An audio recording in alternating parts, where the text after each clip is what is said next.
क्षीर सागर के जल में आप ही महान सर्प शेषनाग के रूप में दृष्टिगोचर होते हैं।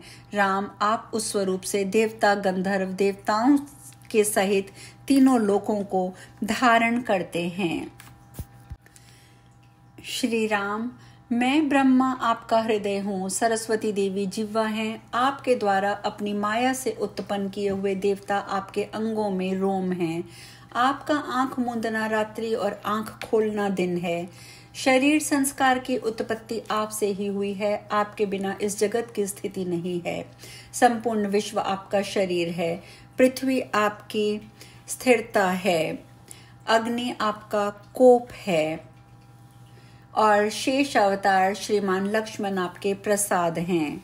पूर्व काल में वामन स्वरूप धारण कर आपने अपने 3 पगों से तीनों लोक नाप लिए थे तथा महान असुर बलि को बांधकर इंद्र को स्वर्ग का राजा बनाया था।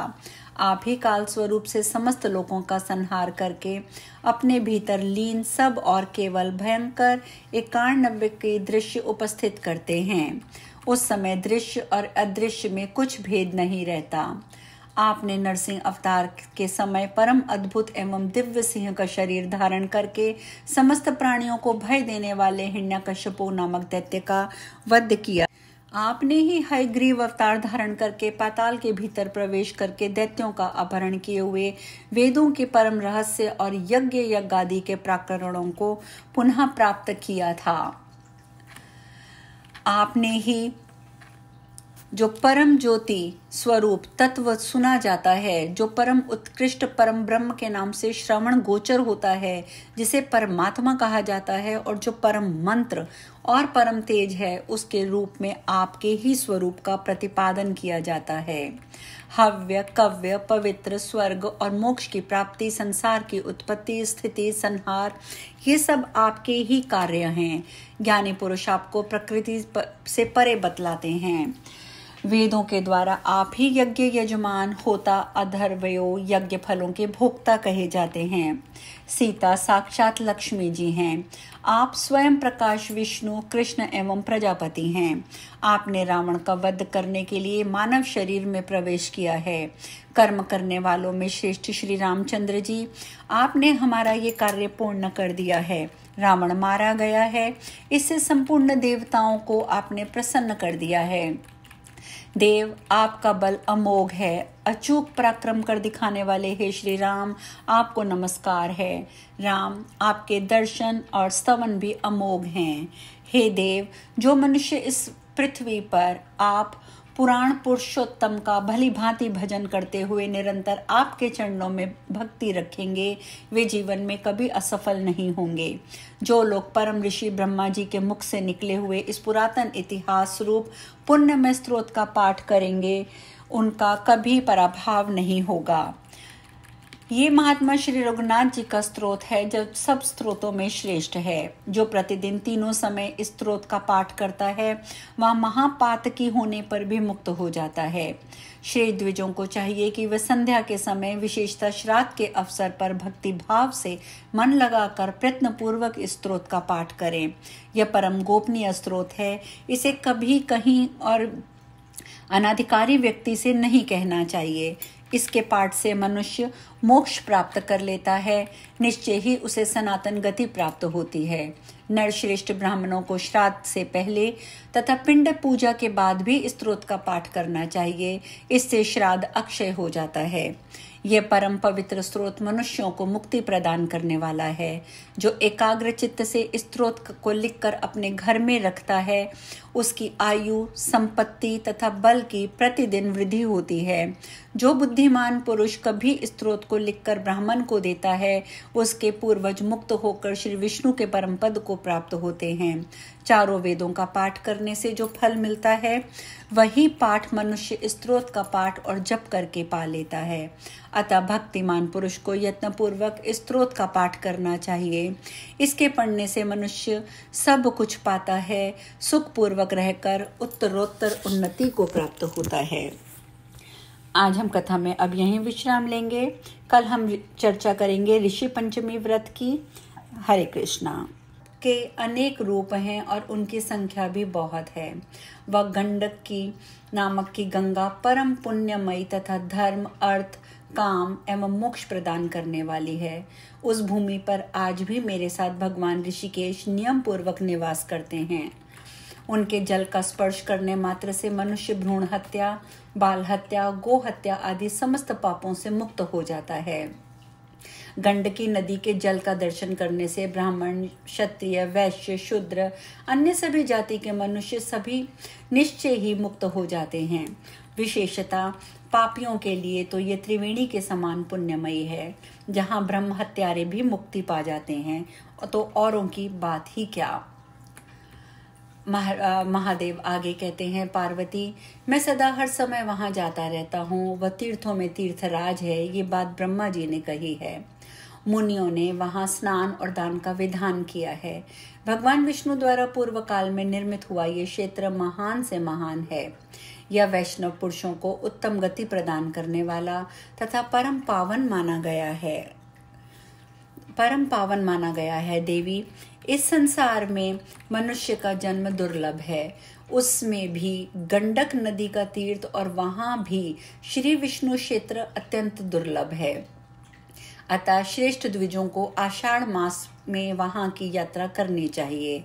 वरानने, मैं बारंबार कहता हूँ कि गंडकी के समान कोई तीर्थ नहीं है, द्वादशी के तुल्य कोई व्रत नहीं है और श्री विष्णु से भिन्न कोई देवता नहीं है। जो नरश्रेष्ठ गंडकी नदी का महात्म्य श्रवण करते हैं, वे इस लोक में सुख भोग कर अंत में श्री विष्णु के धाम जाते हैं। महादेव जी कहते हैं, शुणे सुंदरी वक्ष्यामि स्तोत्रम चाबुध्यम तथा यच्छ्रुत्वा मुच्यते पापे ब्रह्मा नात्र संशया। धाता वै नारदम प्राह तदम हम तु ब्रवीणीमिते। तामुवाच ततो देव स्वयभ्यो भूर्मतिद्युते। प्रगृहं रुचिरं बाहो स्मारराय चौथर्वदेहितकम्। अर्थात महादेव जी का कहना है, सुंदरी सुनो, अब मैं अभ्युदयकारी स्त्रोत का वर्णन करूंगा, जिसे सुनकर ब्रह्म हत्यारा भी निसंदेह मुक्त हो जाता है। ब्रह्मा जी ने देवर्षि नारद से इस स्त्रोत का वर्णन किया था, वही मैं तुम्हें बताता हूँ। पूर्व काल में भगवान श्री रामचंद्र जी जब रावण का वध कर चुके, उस समय समस्त देवता उनकी स्तुति करने के लिए आए। उसी अवसर पर अमित तेजस्वी भगवान ब्रह्मा ने श्री रघुनाथ जी की सुंदर बाँ हाथ में लेकर उनकी स्तुति की थी। वह औधर्वदैहिक स्त्रोत के नाम से प्रसिद्ध है। आज मैं उसी का स्मरण करके तुमसे कहता हूँ। श्री ब्रह्मा जी बोले, श्री रघुनंदन, आप समस्त जीवों के आश्रयभूत नारायण, लक्ष्मी से युक्त स्वयं प्रकाश और सुदर्शन नामक चक्र धारण करने वाले श्री हरि हैं। शांग नामक धनुष को धारण करने वाले भी आप ही हैं। आप ही इंद्रियों के स्वामी एवं पुराण प्रतिपादित पुरुषोत्तम हैं। आप कभी किसी से परास्त नहीं होते। शत्रुओं की तलवार को टूक टूक करने वाले, विजयी और सदा एक रस रहने वाले सनातन देवता सच्चिदानंद स्वरूप श्री कृष्ण भी आप ही हैं। आप एक दांत वाले भगवान वराह हैं। भूत, भविष्य, वर्तमान तीनों काल आपके ही रूप हैं। हे रघुनंदन, इस विश्व के आदि, मध्य और अंत में जो सत्य स्वरूप अविनाशी परम ब्रह्म स्थित है, वह आप ही हैं। आप ही लोगों के परम धर्म हैं। आपको युद्ध के लिए तैयार होते देख दैत्यों की सेना चारों ओर भाग खड़ी होती है। इसलिए आप विश्व के कसेन कहलाते हैं। आप ही चार भुजा धारण करने वाले श्री विष्णु हैं। आप सबकी उत्पत्ति के स्थान हैं, अविकारी हैं। इंद्र के छोटे भाई वामन एवं मधु दैत्य के प्राणहंता श्री विष्णु भी आप ही हैं। आप अदिति और देवकी के गर्भ से अवतीर्ण होने के कारण ऋषिगर्भ कहलाते हैं। आपने महान तेज धारण कर रखा है। आपकी नाभि से विराट विश्व की उत्पत्ति का कारणभूत कमल प्रकट हुआ है। आप शांत स्वरूप होने के कारण युद्ध का अंत करने वाले हैं। आप इंद्र आदि देवता तथा संपूर्ण महर्षिगण आपको ही अपना और सबका आश्रय दाता और शरण दाता कहते हैं। ऋग्वेद सामवेद में आप ही सबसे श्रेष्ठ बताए गए हैं। आप सैकड़ों विधि वाक्य रूप जिह्वाओं से युक्त वेद स्वरूप महान वृषभ हैं। आप ही यज्ञ, आप ही षटकार, आप ही ओंकार हैं। आप शत्रुओं को ताप देने वाले, सैकड़ों धनुष धारण करने वाले हैं। आप ही वसुओं के भी पूर्ववर्ती एवं प्रजापति हैं। आप तीनों लोकों के आदिकर्ता और स्वयं ही अपने प्रभु परम स्वतंत्र हैं। आप रुद्रों में 8वें रुद्र तथा सांध्यों में 5वें साध्य हैं। दोनों अश्वनी कुमार आपके कान और सूर्य और चंद्रमा आपके नेत्र हैं। परम तप आप ही आदि, मध्य और अंत में दृष्टि गोचर होते हैं। सबकी उत्पत्ति और लय के स्थान भी आप ही हैं। आप कौन हैं, इस बात को ठीक ठाक तो कोई नहीं जानते। संपूर्ण लोकों में, गांवों में, ब्राह्मणों में आप ही दिखाई देते हैं। आप समस्त दिशाओं में, आकाश में, पर्वतों में, गुफाओं में भी आपकी ही सत्ता है। आप शोभा से संपन्न हैं। आपके सहस्त्रों नेत्र, सैकड़ों मस्तक और सहस्त्रों चरण हैं। आप संपूर्ण प्राणियों को तथा पर्वतों सहित पृथ्वी को भी धारण करते हैं। पृथ्वी के भीतर पाताल लोक में और क्षीर सागर के जल में आप ही महान सर्प शेषनाग के रूप में दृष्टिगोचर होते हैं। राम, आप उस स्वरूप से देवता, गंधर्व, दानवों के सहित तीनों लोकों को धारण करते हैं।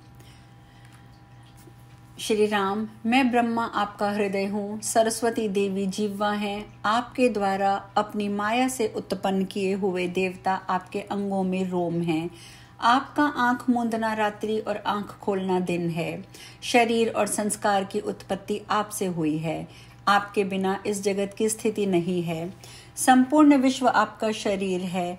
पृथ्वी आपकी स्थिरता है। अग्नि आपका कोप है और शेष अवतार श्रीमान लक्ष्मण आपके प्रसाद हैं। पूर्व काल में वामन रूप धारण कर आपने अपने तीनों पगों से तीनों लोक नाप लिए थे तथा महान असुर बलि को बांधकर इंद्र को स्वर्ग का राजा बनाया था। आप ही काल रूप से समस्त लोकों का संहार करके अपने भीतर लीन सब और केवल भयंकर एकांत वन का दृश्य उपस्थित करते हैं। उस समय दृश्य और अदृश्य में कुछ भेद नहीं रह जाता। आपने नरसिंह अवतार के समय परम अद्भुत एवं दिव्य सिंह का शरीर धारण करके समस्त प्राणियों को भय देने वाले हिरण्यकश्यपु नामक दैत्य का वध किया था। आपने ही हयग्रीव अवतार धारण करके पाताल के भीतर प्रवेश कर दैत्यों का अपहरण किया और पुनः वेदों को के परम रहस्य और यज्ञ आदि प्रकरणों को पुनः प्राप्त किया। आप ही जो परम ज्योति स्वरूप तत्व सुना जाता है, जो परम उत्कृष्ट परम ब्रह्मा के नाम से दृष्टि गोचर होता है, श्रवण गोचर होता है, जिसे परमात्मा कहा जाता है, तथा जो परम मंत्र और परम तेज है, उसके रूप में आपके ही स्वरूप का प्रतिपादन किया जाता है। हव्य, कव्य, पवित्र, स्वर्ग और मोक्ष की प्राप्ति, संसार की उत्पत्ति, स्थिति तथा संहार, ये सब आपके ही कार्य हैं। ज्ञानी पुरुष आपको प्रकृति से परे बतलाते हैं। वेदों के द्वारा आप ही यज्ञ यजमान, होता, अधर्व्यो तथा यज्ञ फलों के भोक्ता कहे जाते हैं। सीता जी साक्षात लक्ष्मी जी हैं और आप स्वयं प्रकाश विष्णु, कृष्ण और प्रजापति हैं। आपने रावण का वध करने के लिए ही मानव शरीर में प्रवेश किया है। कर्म करने वालों में श्रेष्ठ रामचंद्र जी, आपने हमारा ये कार्य पूर्ण कर दिया है। रावण मारा गया है। इससे संपूर्ण देवताओं को आपने बहुत प्रसन्न कर दिया है। हे देव, आपका बल अमोघ है। अचूक पराक्रम कर दिखाने वाले हे श्री राम, आपको नमस्कार है। हे राम, आपके दर्शन और स्तवन भी अमोघ हैं। जो मनुष्य इस पृथ्वी पर आप पुराण पुरुषोत्तम का भली भांति भजन करते हुए निरंतर आपके चरणों में भक्ति रखेंगे, वे जीवन में कभी असफल नहीं होंगे। यहीं पर इसका समापन होता है। आगे महादेव कहते हैं कि जो लोग परम ऋषि ब्रह्मा जी के मुख से निकले हुए इस पुरातन इतिहास का पुण्यमय स्रोत का पाठ करेंगे, उसका कभी पराभव नहीं होगा। ये महात्मा श्री रघुनाथ जी का स्त्रोत है जो सब स्तोत्रों में श्रेष्ठ है। जो प्रतिदिन तीनों समय इस स्त्रोत का पाठ करता है वह महापातकी होने पर भी मुक्त हो जाता है। श्रेष्ठ द्विजों को चाहिए कि वे संध्या के समय विशेषतः श्राद्ध के अवसर पर भक्ति भाव से मन लगाकर प्रयत्न पूर्वक इस स्त्रोत का पाठ करें। यह परम गोपनीय स्त्रोत है। इसे कहीं और कभी भी अनाधिकारी व्यक्ति से नहीं कहना चाहिए। इसके पाठ से मनुष्य मोक्ष प्राप्त करता है, निश्चय ही उसे सनातन गति प्राप्त होती है। नरश्रेष्ठ ब्राह्मणों को श्राद्ध के पहले और पिंड पूजन के बाद इस स्त्रोत का पाठ करना चाहिए। इससे श्राद्ध अक्षय हो जाता है। यह परम पवित्र स्त्रोत मनुष्यों को मुक्ति प्रदान करने वाला है। जो एकाग्र चित्त से इस स्त्रोत को लिखकर अपने घर में रखता है उसकी आयु, संपत्ति तथा बल की प्रतिदिन वृद्धि होती है। जो बुद्धिमान पुरुष कभी इस स्त्रोत को लिखकर ब्राह्मण को देता है उसके पूर्वज मुक्त होकर श्री विष्णु के पद को प्राप्त होते हैं। चारों वेदों का पाठ करने से जो फल होता है वही फल मनुष्य इस स्त्रोत का पाठ और जप करने से पा लेता है। अतः भक्तिमान पुरुष को यत्न पूर्वक इस स्त्रोत का पाठ करना चाहिए। इसके पढ़ने से मनुष्य सब कुछ पाता है और सुख पूर्वक रहकर उत्तरोत्तर उन्नति को प्राप्त होता है। आज हम कथा में यहीं विश्राम लेते हैं। हरे कृष्णा।